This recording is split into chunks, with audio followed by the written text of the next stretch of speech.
அனைவருக்கும் வணக்கம். நம்ம டெய்லியும் descriptive type current affairs questions வந்து பார்த்துட்டு இருக்கோம். ஸோ இன்னைக்கு என்ன டாபிக் அப்படின்னா declining fertility rates in India.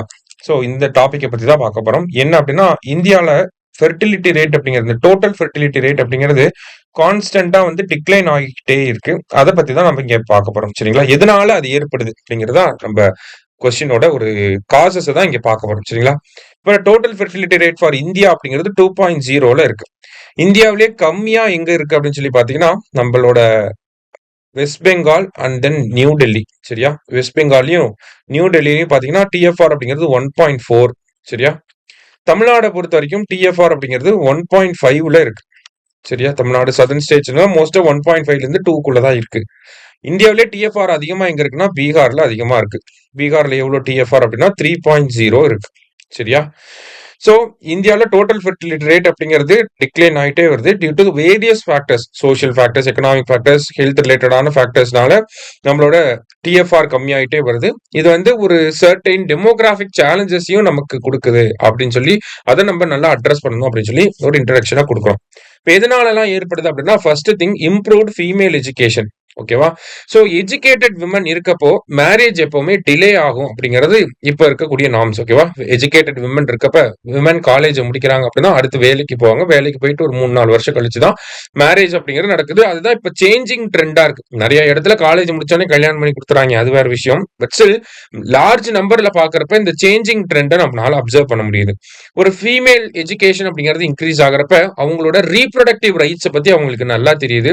அதே மாதிரி அவங்க அதிகமா குழந்தை பெத்துக்கணும் அப்படின்னு சொல்லியும் விருப்பப்படுறது கிடையாது. மதர்ஹுட் அப்படிங்கிற ஒரு பேர்டனா இருக்கக்கூடிய மென்டாலிட்டி அப்படிங்கிறது இருக்கு. பேரண்ட்ஹுட் அப்படிங்கிறது மதர்ஹுட்னு சொல்றதை விட பேரண்ட்ஹுட் அப்படிங்கிறது ஒரு பேர்டனா பார்க்கக்கூடிய மென்டாலிட்டி அதிகமா இருக்கு. அதே மாதிரி கரியர் கோல்ஸ், கரியரை ஃபோக்கஸ் பண்ணி இருக்கிறப்பையும் நமக்கு என்ன ஆகுது அப்படின்னா அந்த ஃபெர்டிலிட்டி ரேட் அப்படிங்கிறது குழந்தை பெத்துக்கிற விகிதம் அப்படிங்கிறது கம்மியாகுது. சரியா? அடுத்ததா urbanisation and life style changes. Urbanisation அப்படிங்கிறது ஒரு மேஜர் ஃபேக்டரா இருக்கு. முன்னாடிலாம் கிராமப்புறங்கள்ல இருப்பாங்க, 2 குழந்தைகள் இருக்க இடத்துல 6-7 பேர் இருப்பாங்க இல்லையா? ஆனா இப்ப அர்பனைசேஷன் அப்படிங்கிற ஒரு தாக்கம் ஏற்பட்டனால எல்லாருமே ஒரு மெட்டீரியலிஸ்டிக் கல்ச்சரை நோக்கி போக ஆரம்பிச்சிட்டோம். பிகாஸ் லிவிங் காஸ்ட்டை பாக்குறாங்க. அந்த 2 குழந்தைகளுக்கு மேல போச்சுன்னா அவங்களை எப்படி படிக்க வச்சு அவங்களை எப்படி செட்டில் பண்ணி விடுறது அப்படிங்கிற விஷயங்களை யோசிக்க ஆரம்பிச்சிட்டாங்க.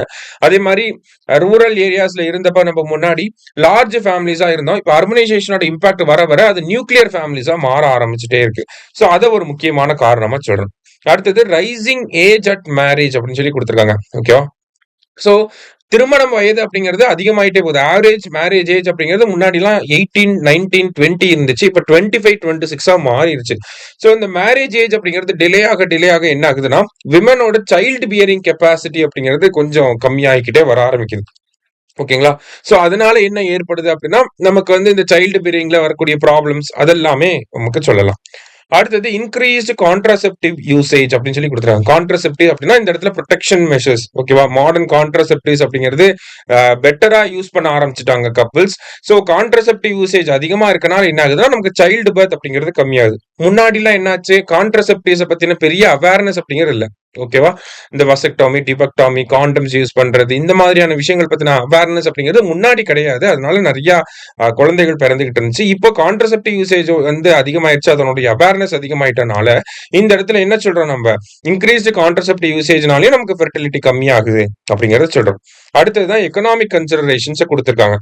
ஒரு ஃபேமிலியை ரைஸ் பண்றது, 2 குழந்தைங்களுக்கு மேல போச்சுன்னா அவங்களை எப்படி படிக்க வைக்கிறது, அந்த மாதிரியான கன்சர்ன்ஸ் வந்து இருக்கு. ஒரு குழந்தைக்கு மேல போனாலே அந்த குவாலிட்டி ஆஃப் லைஃப் அப்படிங்கறது அஃபெக்ட் ஆகும் அப்படிங்கறத யோசிக்கிறாங்க. 3 பேரா ஒரு குடும்பத்துல இருக்கப்ப வந்து நல்லா கொஞ்சம் வெல் ஆஃபா இருக்க முடியும் அப்படிங்கறத நினைக்கிறாங்க. அதே மாதிரி அப்பா அம்மா 2 பேருமே வேலைக்கு போற இடத்துல 2வது குழந்தையை யாரு பாத்துக்கிறது, யாரு லீவ் போட்டு பாத்துக்கிறது, அந்த மாதிரியான பிரச்சனை இருக்கு. ஸோ கரியரை ப்ரிஃபர் பண்றாங்க. சில்ட்ரனை விட கரியரை ப்ரிஃபர் பண்ணக்கூடிய ஆட்கள் இருக்காங்க. அந்த மாதிரியான காரணங்கள்னாலையும் நமக்கு ஃபெர்டிலிட்டி ரேட் கம்மியாகுது. அடுத்தது female work force participation. Female work force participation increase ஆகிறதுனால நமக்கு என்ன ஆகுதுன்னா ஃபெர்டிலிட்டி ரேட் கம்மியாகுது. இதுவும் ஒரு டைரக்ட் ரிலேஷன் தான். முன்னாடி எல்லாம் பெண்கள் வீட்டுல இருப்பாங்க. அதனால சைல்டு பியரிங் அப்படிங்கிறது அவங்க வீட்டிலேயே இருந்து பொறுமையா அந்த குழந்தைய வந்து வளர்த்துருவாங்க. இப்போ வந்து வேலை, ஐ மீன் அந்த மேட்டர்னிட்டி லீவ் அப்படிங்கிறது நிறைய இடத்துல என்ன ஆகுது அப்படின்னா மேட்டர்னிட்டி லீவ் முடிஞ்சு போறப்ப அவங்கள பெஞ்சில் உட்கார வச்சிடறாங்க. வச்சிடறாங்க, ப்ராஜெக்ட் இல்லாம போயிருது, அதுக்கப்புறமா அப்படியே லே ஆஃப் பண்ணிடுறாங்க இல்லையா? ஸோ இந்த மாதிரியான ஒரு கன்சர்ன்ஸ் அப்படிங்கிறது அவங்களோட கரியர் growth அஃபெக்ட் பண்ணும், ஃபினான்ஷியல் இண்டிபெண்டன்ஸை வந்து அஃபெக்ட் பண்ணும் அப்படிங்கிற காரணத்தினால நமக்கு இந்த ஒரு லேபர் ஃபோர்ஸ் பார்ட்டிசிபேஷன் அப்படிங்கிறத ஒரு ஒர்க் ஃபோர்ஸ் பார்ட்டிசிபேஷன் அப்படிங்கிறத ஒரு காரணமா எடுத்துக்கிறோம். அடுத்தது social and cultural shift. Socially நம்ம பாக்குறப்ப அர்பனைசேஷனோட இம்பாக்ட்னால நம்ம நியூக்ளியர் ஃபேமிலிஸை ப்ரிஃபர் பண்ண ஆரம்பிச்சிட்டோம், லார்ஜர் ஃபேமிலிஸை ப்ரிஃபர் பண்றது கிடையாது. அண்ட் தென் ஜெண்டர் ஈக்குவாலிட்டி இந்த மாதிரியான விஷயங்களுமே வந்து ஒரு முக்கியமான ஃபேக்டரா இருக்கு. அடுத்ததா government initiatives. Government initiatives like வந்து மிஷன் பரிவார் விகாஸ், அதுல வந்து டிஎஃப்ஆர் வந்து கம்மி பண்ணிருப்பாங்க. ஆஷாவோட அவுட்ரீச் ப்ரோக்ராம்ஸ், ஆசாஸ் வந்து என்ன சொல்லுவாங்கன்னா சைல்டு ஸ்பேசிங்கை பத்தி சொல்லி கொடுப்பாங்க. கல்யாணம் ஆனதுக்கு அப்புறம் 1 வருஷம் கழிச்சு முதல் குழந்தையை பெற்றுக்கணும், முதல் குழந்தை பிறந்து 3 வருஷம் கழிச்சு 2வது குழந்தையை பெற்றுக்கணும், கான்ட்ரசெப்டிவ் யூசேஜ் பத்தின அவேர்னஸ் சொல்லி கொடுக்கறது, இது எல்லாமே ஆஷாவோட வேலையா இருக்கும். அதே மாதிரி ஃபேமிலி பிளானிங்க்கு அரசாங்கம் கொடுக்கக்கூடிய incentives, national family planning indemnity scheme, இந்த மாதிரியான விஷயங்கள்லாம் இருக்கு. அரசாங்கமே வந்து ஸ்டெரிலைசேஷனை வந்து இன்சூரன்ஸோட ஃப்ரீயா பண்ணி கொடுக்குறாங்க.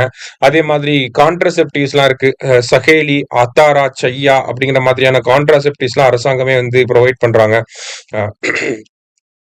அடுத்ததா தமிழ்நாடு அரசாங்கம் கூட வசக்டோமி, டிபெக்டோமி அதெல்லாம் வந்து பண்றாங்க. இந்த மாதிரியான விஷயங்கள் இருக்கனால கவர்மெண்டோட இனிஷியேட்டிவ்ஸ்மே ஒரு காரணமா இருக்கு அப்படிங்கறத நம்ம சொல்றோம். அடுத்தது influence of media and society. So media and society மூலியமா ஒரு பிஹேவியர் சேஞ்ச் கம்யூனிகேஷன் அப்படிங்கறத நம்மளால கொடுக்க முடியுது, அதனால ஃபெர்டிலிட்டி ரேட் அப்படிங்கிறது கம்மியாகுது. அடுத்ததா பாத்தீங்கன்னா ரைசிங் இன்ஃபெர்டிலிட்டி அப்படிங்கறத ஒரு காரணமா போடலாம். ஓகேங்களா, ரைசிங் இன்ஃபெர்டிலிட்டி அப்படிங்கறத ஒரு காரணமா போடலாம். அடுத்தது இன்க்ரீசிங் அபார்ஷன்ஸ் அப்படிங்கறது ஒரு காரணமா போடலாம். அடுத்தது ப்ரிஃபரன்ஸ் ஆஃப் சிங்கிள் மதர்ஸ் அப்படிங்கறது ஒரு காரணமா போடலாம். அடுத்ததா பாத்தீங்கன்னா encouragement in adoption, increase in adoption அப்படிங்கிறது ஒரு காரணமா போடலாம். இந்த மாதிரி பல்வேறு காரணங்களை நம்மளால போட முடியும் ஃபெர்டிலிட்டி ரேட் ஏன் கம்மியாகுது அப்படிங்கிறப்ப.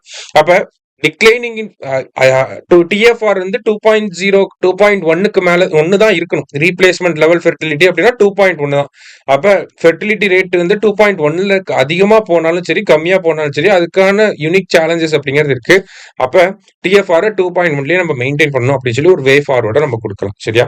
ஸோ இது வந்து ஒரு முக்கியமான டாபிக், கண்டிப்பா எக்ஸ்பெக்ட் பண்ணக்கூடிய ஒரு ஏரியா அது. அதனால காசஸை நல்லா லிஸ்ட் அவுட் பண்ணி வச்சுக்கோங்க. சரியா?